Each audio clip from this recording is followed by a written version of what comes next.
नमस्कार, मु लिप्सा। पूर्व पार्टे आमे इकोनॉमिक विषय अर्थशास्त्र मौलिक अवधारणा मानवीय अभाव वैशिष्ट्य पढ़ी जो माने से भिडियोटी को देखी नाहंती प्लेलिस्ट रे अच्छी जाए देखि नियंतु। आज आमे पढ़िबा मानवीय अभावर श्रेणी विभाग। मनीषर अभाव असीम, पुनश्च समस्त अभाव समान भावरे गुरुत्वपूर्ण नुहंती। समान गुरुत्वपूर्ण नथिबारु अभाव पूरण करने निमंते संबल गुड़िक सीमित होइथिबारु अधिक गुरुत्वपूर्ण अभाव को कम गुरुत्वपूर्ण अभाव ठारू अलग करा जाए।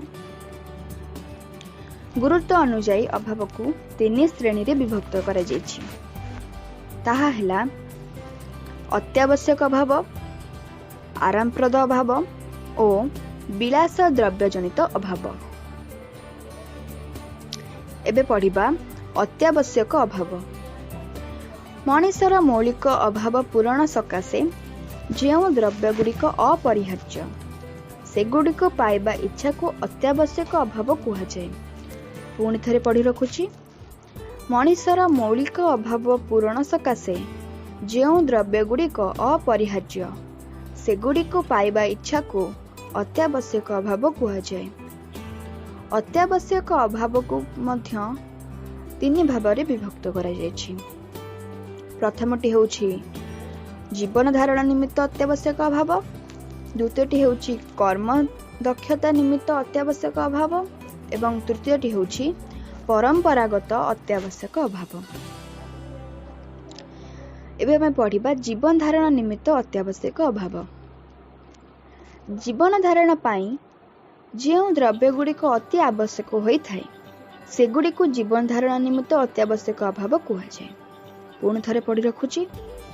जीवन धारण पाई जो द्रव्य गुड़िक अति आवश्यक होइथाय से गुड़िक जीवन धारण निमित्त अत्यावश्यक अभाव कहा जाए।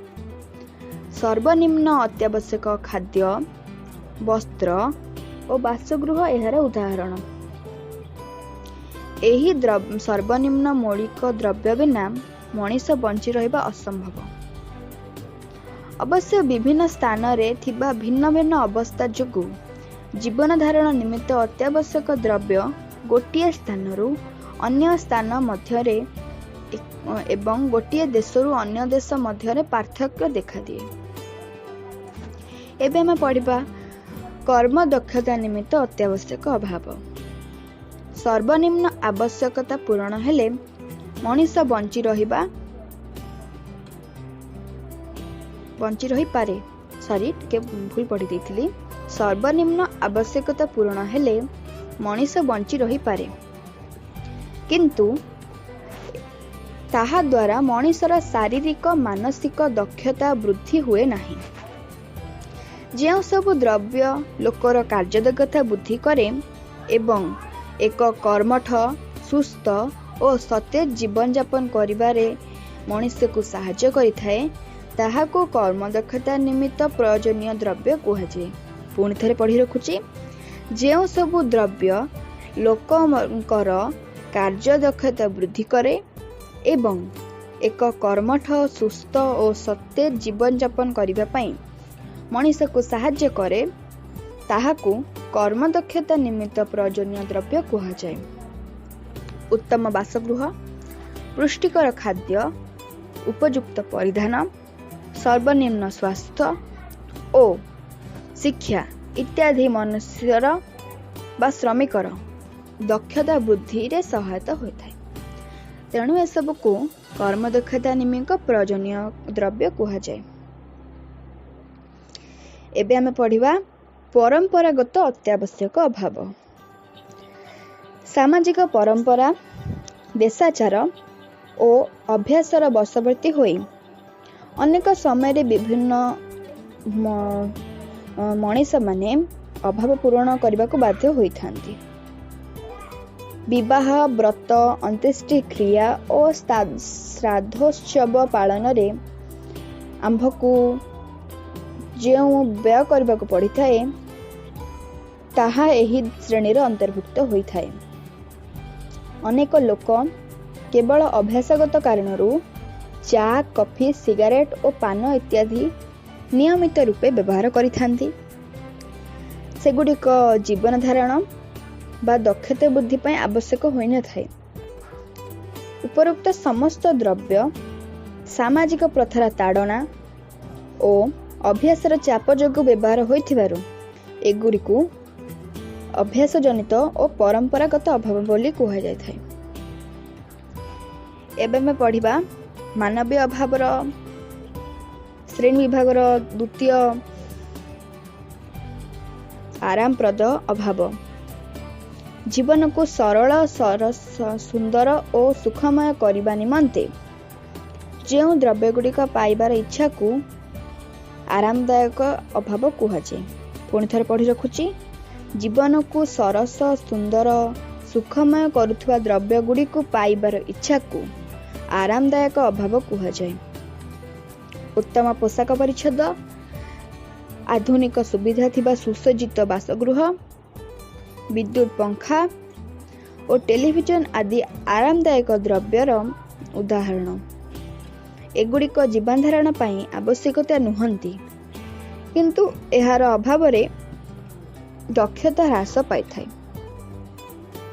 କାର୍ଯ୍ୟଦକ୍ଷତା ସକାଶେ ଅତ୍ୟାବଶ୍ୟକ ଦ୍ରବ୍ୟ ଓ ଆରାମଦାୟକ ଦ୍ରବ୍ୟ ମଧ୍ୟରେ ଥିବା ପାର୍ଥକ୍ୟ ସୁସ୍ପଷ୍ଟ ନୁହେଁ। ଉଭୟ ଏକ ପ୍ରକାର ଦ୍ରବ୍ୟ ପରି ଜଣାପଡ଼ନ୍ତି। ତେବେ ଆରାମଦାୟକ ଦ୍ରବ୍ୟ ଦକ୍ଷତା ବୃଦ୍ଧି କରେ ସତ, କିନ୍ତୁ ଦକ୍ଷତା ପାଇଁ ଏହା ଅତି ଆବଶ୍ୟକ ନୁହେଁ। ଏବେ ଆମେ ପଢ଼ିବା ବିଳାସ ଦ୍ରବ୍ୟଜନିତ ଅଭାବ।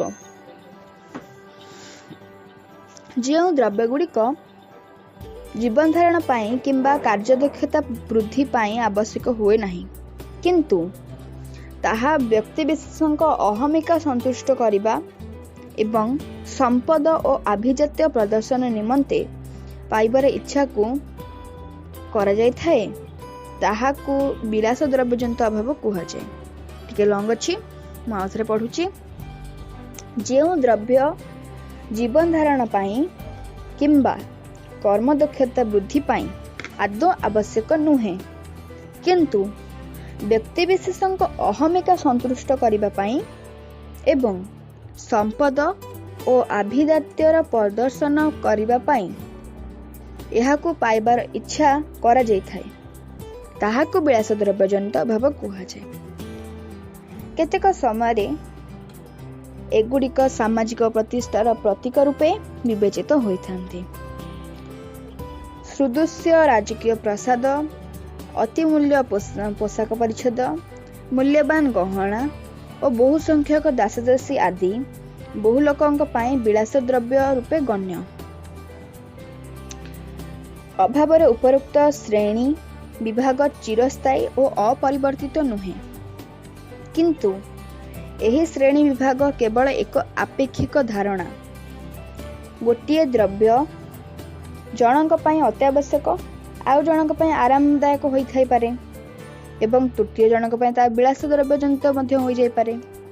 ଉଦାହରଣ ସ୍ୱରୂପ, ଜଣେ ଡାକ୍ତରଙ୍କ ପାଇଁ ଗୋଟିଏ ମୋଟର ଗାଡ଼ି ଅତ୍ୟାବଶ୍ୟକ ଦ୍ରବ୍ୟ, କିନ୍ତୁ ଜଣେ ଛାତ୍ର ପାଇଁ ଏକ ବିଳାସ ଦ୍ରବ୍ୟ ରୂପେ ପରିଗଣିତ ହୋଇଥାଏ। ଇଂଲଣ୍ଡରେ ଜଣେ କୃଷକ ପାଇଁ ଗରମ ପୋଷାକ ଏକ ଅତ୍ୟାବଶ୍ୟକ ଦ୍ରବ୍ୟ, କିନ୍ତୁ ଭାରତୀୟ କୃଷକ ପାଖରେ ତାହା ଏକ ବିଳାସ ଦ୍ରବ୍ୟ ରୂପେ ପରିଗଣିତ ହୋଇଥାଏ। ଅତ୍ୟାବଶ୍ୟକ, ଆରାମଦାୟକ ଓ ବିଳାସ ଦ୍ରବ୍ୟ ଅବଧାରଣାରେ ଦ୍ରୁତ ପରିବର୍ତ୍ତନ ହେଉଥିବାର ଲକ୍ଷ୍ୟ କରାଯାଉଛି। ଗତକାଲିର ବିଳାସ ଦ୍ରବ୍ୟ ଆଜିର ଅତ୍ୟାବଶ୍ୟକ ଦ୍ରବ୍ୟରେ ପରିଣତ ହେଉଛି। ତେଣୁ ଅଭାବର ଏହି ଶ୍ରେଣୀ ବିଭାଗ ସ୍ଥାୟୀ ନୁହେଁ ବା ସ୍ୱୟଂ ସମ୍ପୂର୍ଣ୍ଣ ନୁହେଁ। ଏବେ ଆମେ ପଢ଼ିବା ବିଳାସ ଦ୍ରବ୍ୟ ଉପଭୋଗ ଯୁକ୍ତିଯୁକ୍ତ କି? କେତେକ ବିଳାସ ଦ୍ରବ୍ୟ ଉପଭୋଗକୁ ଯୁକ୍ତିଯୁକ୍ତ ବୋଲି ଦାବି କରୁଥିବା ବେଳେ ଆଉ କେତେକ ଲୋକ ଏହାର ବ୍ୟବହାରକୁ ବିରୋଧ କରିଛନ୍ତି। ତ ଚାଲନ୍ତୁ ଆମେ ପଢ଼ିବା ସେ ବିଷୟରେ। ବିଳାସ ଦ୍ରବ୍ୟ ଉପଭୋଗ ସମ୍ପର୍କରେ ଯୁକ୍ତି। सपक्षरे जो माने कि तार सपक्षरे अछंती जे विलास द्रव्य उपभोग ठीक। निम्नलिखित कारणरू विलास द्रव्यर उपभोग को युक्त बोली दाबी करा जायछि। प्रथमतः जदि विलास द्रव्य व्यवहार निषिद्ध करागला ताहेले एही द्रव्यर उत्पादन नियुक्त लोक माने बेकार होई जिबे। सॉरी फॉर डिस्टर्बिंग मु पुणी थे पढ़ुची। प्रथमतः जदि विलास द्रव्य व्यवहार निषिद्ध करा जाए ताहा हेले एही द्रव्य गुड़िकर उत्पादन रे नियुक्त लोक माने बेकार होई जिबे। द्वितीयतः विलास द्रव्य उपभोग नूतन द्रव्य उत्पादन रे नूतन पद्धति प्रवर्तन को उत्साहित करा जिवो। एहा देशर औद्योगिक और प्रावधिक प्रगति रे सहायक होइथाय। तृतीयतः समाज रे साधारणतः धनी लोक माने विलास द्रव्य उपभोग करिथांती। एही द्रव्य उत्पादन हेले उत्पादन करा जाउथबा प्रतिष्ठान रे गरीब लोक माननको नियुक्ति करा जाई पारे। फल रे गरीब लोक मानकर आय वृद्धि होई परिबो एवं समाज रे धनी और दरिद्रंक मध्य थिबा आर्थनैतिक असमानता ह्रास पाइबो। एही तीन गोटी जुक्ति विशेष संतोषजनक नुहे। निम्नलिखित कारणरू विलास द्रव्य उपभोग युक्तियुक्त नुहे बोली दाबी करा जायछि।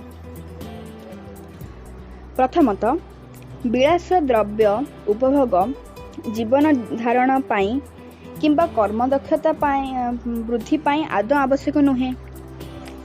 द्वितीयतः विलास द्रव्य उत्पादन रे व्यवहृत संबल जातीय संबलर अपचय बोली कहिले भूल हेबो नहीं। जदि एही संबल को अत्यावश्यक द्रव्य उत्पादन रे विनियोग करा जाई थांता ताहाले लोकंकर केतेक मौलिक अभाव पूरण होई पारंता एवं नियोजन मध्य वृद्धि पांता। तृतीयतः विलास द्रव्य उपभोग श्रेणी संघर्ष सृष्टि करिथाय। समाजर दरिद्र श्रेणी विलास द्रव्य व्यवहारकारी गोष्ठी विपक्ष रे विद्रोही होई उठिथांती। विशेष करी बाहर को देखाइबा उद्देश्य रे और निजर अहमिका संतुष्ट करिबा पई विलास द्रव्य उपभोग करा जाई थिबा बेले एहाकू आदौ समर्थन करा जाय नाही। विलास द्रव्य उपभोग सपक्ष रे और विपक्ष रे जुक्ति को विचार रे नहीं एतिकी कुहा जाय पारे जे धनी और उन्नत देश मानंकरे विलास द्रव्य उपभोग करा जाय पारिबो किंतु भारत भली एक विकास उन्मुखी देश रे जेउठी बहुत लोक दरिद्र और धनी और दरिद्र मध्य रे अर्थनैतिक वैषम्य बहुत बेसी मुस्लिम लोक विलास द्रव्य उपभोग करने द्वारा सामाजिक और अर्थनैतिक दृष्टिकोण आदौ समीचीन नुहे। एठारे विलास द्रव्य उपभोग को नियंत्रण करी अत्यावश्यक द्रव्य उत्पादन वृद्धि और संचय हार वृद्धि करी शिल्पायन पाई आवश्यकता पुंजी गठन करिबा प्रधान आवश्यक। यह द्वारा देश को दारिद्र्य और बेकारी ह्रास द्वारा यार अर्थनैतिक समृद्धि होई परिबो। आज पई एतिकी। नेक्स्ट पार्ट रे आमे उपयोगिता पढ़िबा। रहुची नमस्कार।